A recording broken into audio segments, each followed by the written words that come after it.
जय सेवालाल।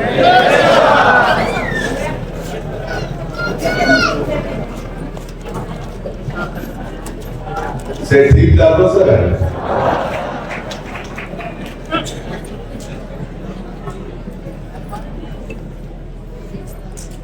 हरित क्रांतीचे जनक,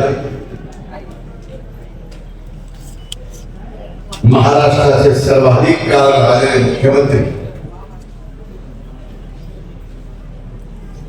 कैलासवासी वसंतराव नाईक साहेबांच्या जयंतीच्या निमित्तानं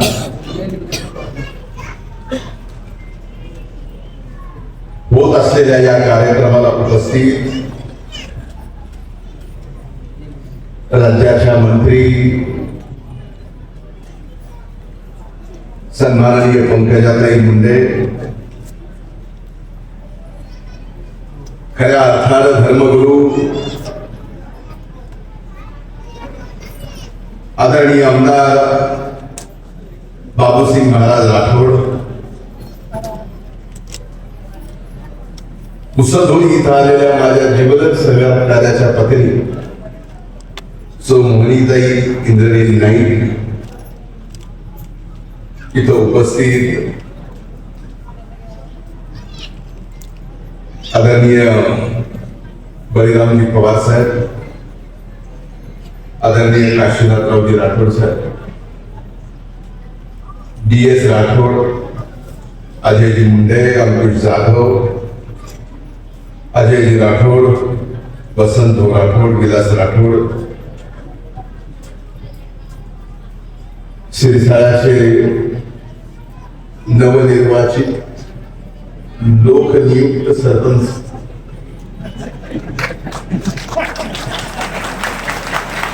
ज्यांना नसीब है बदलून नसीब हो शिरसाळे,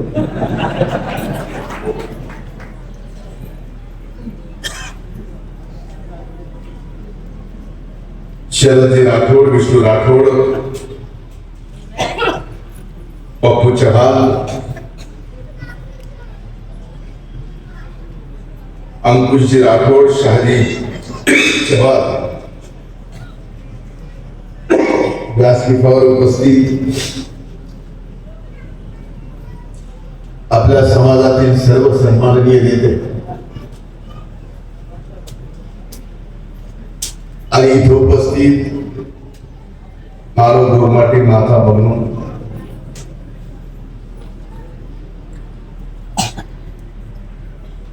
माझ्या बंधू भगिनीनो, पत्रकार मित्रांनो, सर्वप्रथम मी माझ्या वतीनं आपल्या सर्वांच्या वतीनं 113व्या वसंतराव नाईक साहेबांच्या जयंतीच्या निमित्तानं त्यांच्या स्मृतीस, त्यांच्या कार्यास, त्यांच्या निष्ठेस मी वंदन करतो आणि जयंतीच्या निमित्तानं आपल्या सर्वांना मनपूर्वक शुभेच्छाही देतो.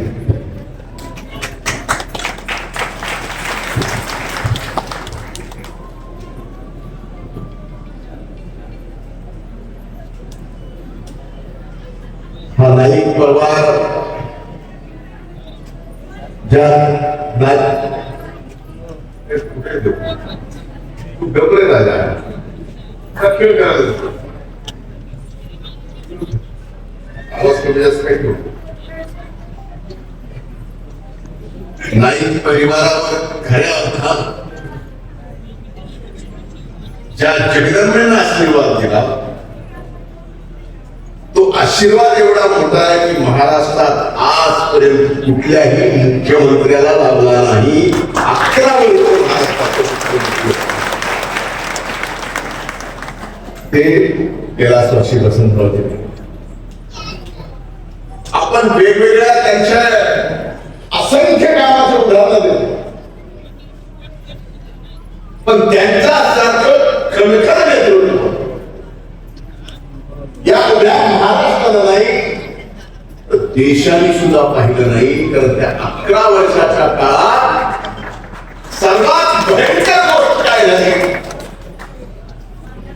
या राज्यात महाभयंकर दुष्काळ आला. त्या दुष्काळाला सामोरं कसं जायचं, माणसं जगवायची कशी, महाराष्ट्रातल्या मायबाप जनतेचं पोट भरायचं कसं, हे आव्हान वसंतराव नाईक साहेबांच्या समोर 72ला 1972 पण ते आव्हान केलं. एकाही माणसाला त्या दुष्काळात उपाशी राहू दिला नाही. उपाशी राहू द्यायचं तर सोडाच, जगाने जी नावाजलेली रोजगार हमीची योजना या देशात नाही जगात पहिल्यांदा कुणी आणली असेल तर ती कैलासवासी वसंतराव नाईक साहेबांनी या महाराष्ट्रात.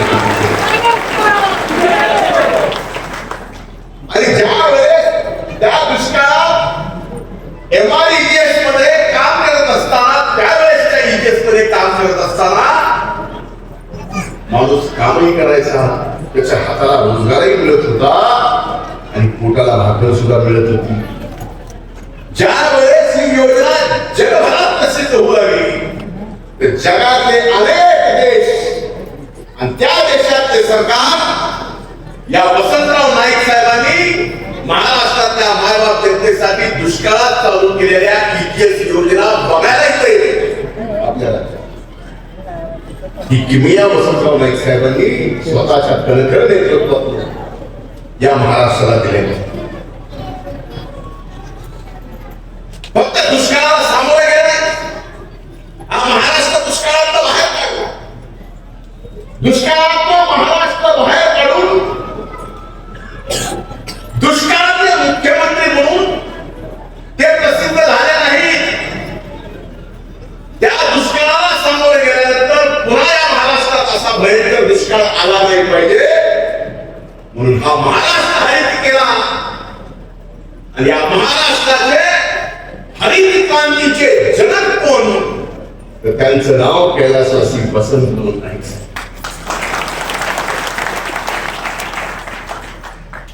पुन्हा म्हणून अन्नधान्याचा दुष्काळ या महाराष्ट्रात पाहिला. पाण्याचा दुष्काळ पाहिला. महाराष्ट्राचा दुष्काळ कसा होता, आमचा तो जन्मही झाला नव्हता. 72चा दुष्काळ सांगणारे इतर कुणी असतील कसा होता, तर 1972चा दुष्काळ, त्या दुष्काळाच्या इतिहासाच्या बाबतीत मी जेवढा वाचलाय तेवढा अभ्यास केला, त्यावेळेस तो दुष्काळ पाण्याचा नव्हता, जनावरांच्या चाऱ्याचा होता, अन्नधान्याचा होता. त्या दुष्काळातून हा महाराष्ट्र बाहेर काढला. पुन्हा म्हणून अन्नधान्याची कमी या महाराष्ट्रात कधीही कमी पडू दिली नाही. असं कणखर नेतृत्व कैलासवासी वसंतराव नाईक साहेबांचं, म्हणून त्यांना हरित क्रांतीचे दिलं. मुख्यमंत्री असताना अधिकाऱ्यांना कागदपत्री फार काय महत्व द्यायचं नाही. अधिकाऱ्यांनी महत्व द्यायचं असेल तर शेतकऱ्याच्या शेतातील पिकाला महत्व दिलं पाहिजे. म्हणजे प्रशासनाने शेतकऱ्याच्या पिकाला महत्व दिलं पाहिजे, शेतकऱ्याला महत्व दिलं पाहिजे. एवढं प्रेम करणारे मुख्यमंत्री शेतकऱ्यांवर ते म्हणजे वसंतराव नाईक. मी म्हणलं की या नाईक कुटुंबावर जगदंबा मातेची कृपा आहे.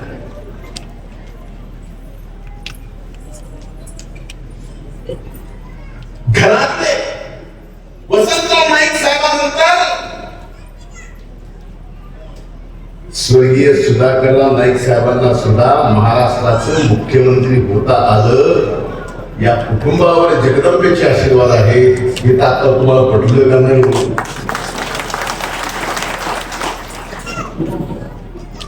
त्याच्यानंतर आदरणीय मनोहर नाईक साहेब आणि आता स्वर्गीय अजितदादांनी माझे जीवलग मित्र इंद्रनील नाईक साहेबांना या ठिकाणी महाराष्ट्रात मंत्री केले. म्हणजे किती नशीबवान घराणा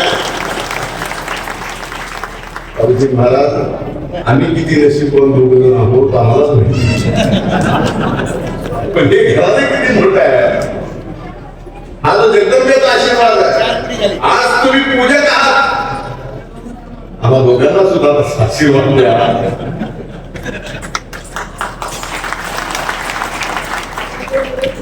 दोघं मंत्री झालो तर जमणार नाही. एकाला घरी बसावं लागलं.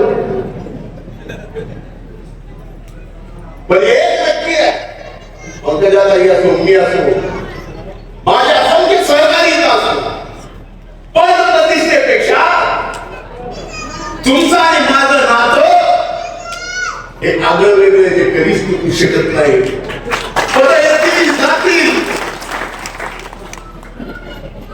पण या बंजारा समाजाने, माझ्या समाजाने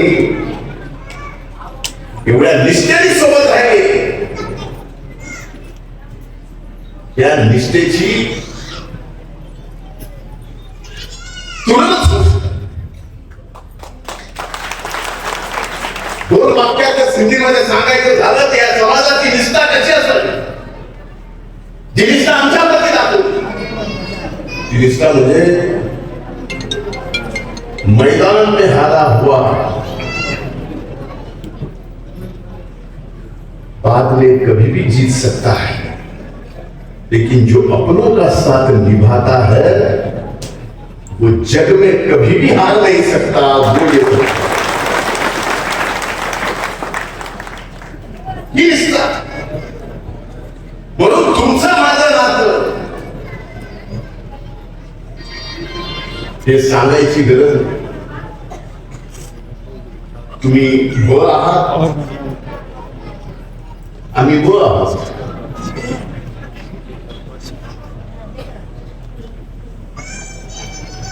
आता याच्या पलीकडे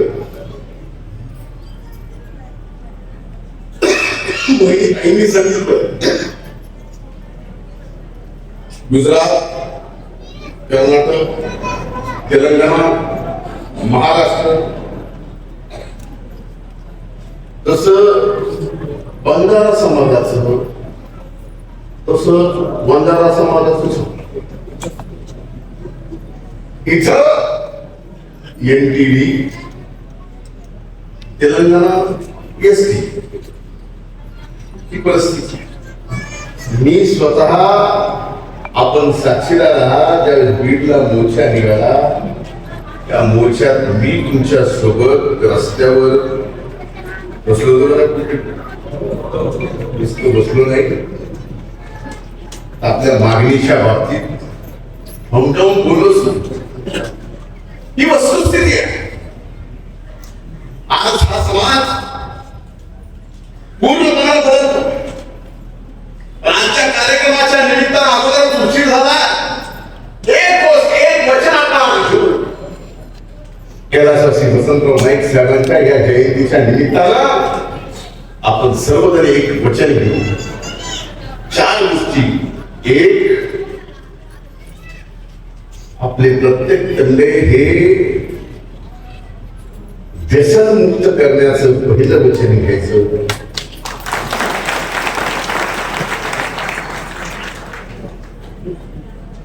दुसरं वचन, आपल्या घरातलं लहानापासून मोठ्यापर्यंत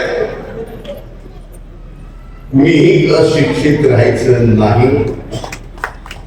आपला धंदा एवढा स्वच्छ आणि सुरक्षित ठेवायचा. तिसरं, आणि माझ्याकडून आम्ही वचन देतो, आपल्या समाजाचे जे संस्कार, संस्कृती आणि परंपरा, त्याचा प्रत्येकाला हेवा वाटतो. ते संस्कार, संस्कृती आणि परंपरा पुढच्या येणाऱ्या पिढ्या लक्षात ठेवतील, असं आपण सर्वजण मिळून काम करू. एवढंच मी माझ्या वतीनं वचन देतो. आपली माझ्या प्रती असणारी निष्ठा मी शब्दात वर्णन करू शकत नाही. 4 शब्द बोललो जरी असेल, पण या निष्ठेची, अरे सह्याद्रीचं नाही तर हिमालयाच्या पर्वतासारखे, चांगल्याचा चांगल्या, वाईटाचा वाईट का तुम्ही खंबीरपणानं माझ्या मागवतात. त्या उपकाराची परतफेड आम्ही कधीही करू शकत नाही. आई असते मी असते आपल्या उपकाराची परतफेड होऊ शकते आणि ती परतफेड करायची नाही का तर कायम शेवटच्या श्वासापर्यंत तुमच्या उपकाराच्या खाली आम्हाला जगायचं, तुमची सेवा करायची. त्या सेवा करायचं वचन या निमित्तानं देतो.